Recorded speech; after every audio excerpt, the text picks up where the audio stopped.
Hey guys, let's talk about this important study from the New England Journal from a couple of weeks ago because it tells us about how immunity wanes or fades over time, and it also compares immunity from vaccination versus a natural infection versus a combination of the two.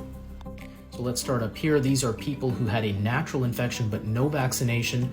On the x-axis here, you have the number of people who had a confirmed reinfection after that original infection. And as you go down, you are further and further out from that original infection, and you can see that your chances of getting reinfected go up as you're further away and as your immunity wanes or fades. In the middle here, we have people who did not have a natural infection, but who had vaccination. In green, you have people who had 3 shots of the vaccine, and you can see that they have a very low chance of reinfection within the first couple of months after the 3rd shot.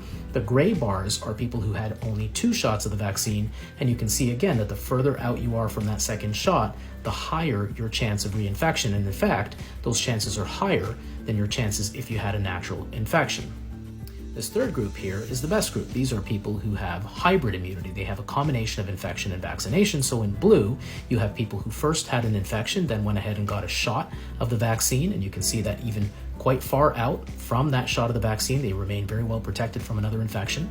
And you have in purple here, people who got a shot of the vaccine and then had a breakthrough infection, and they also are very well protected. And clearly, it's this 3rd group that has the best protection from reinfection compared to that 1st group up there, which is natural infection, and compared to that middle group, which is vaccination.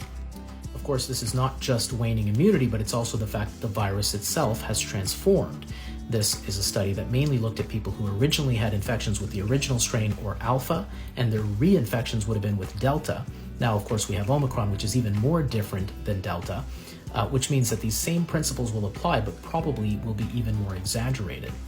The other thing to keep in mind is that these are the numbers for any infection. If we're thinking about severe infection, again, a similar pattern will apply, but the numbers would be much lower. At the end of the day, what this is telling us is that natural immunity is pretty good. But if you want the maximum protection, even if you've had a COVID infection, go out and get that vaccine.